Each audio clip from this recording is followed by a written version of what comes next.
আপনাদের আশেপাশে কি এমন কোনো ব্যক্তি আছে যে জানে অল্প কিন্তু নিজেদেরকে মহাপণ্ডিত বলে মনে করে?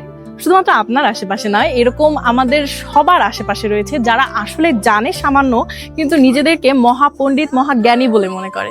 কিন্তু আসলে যারা সত্যিই জ্ঞানী, যারা সত্যিই অনেক কিছু জানে, তারা কিন্তু নিজেদেরকে মনে করে আমরা কিছুই জানি না। তারা নিজেদেরকে মনে করে ডাউন টু আর্থ। তারা সবসময় নমনীয় হয়, তারা ভদ্র হয়। কিন্তু যারা কম জানে, ওই যে বলে না খালি কলসি বাজে বেশি, এই ধরনের মানুষদের থেকে একটু দূরে থাকা উচিত। কারণ ইংলিশে একটা কথা আছে, little learning is a dangerous thing.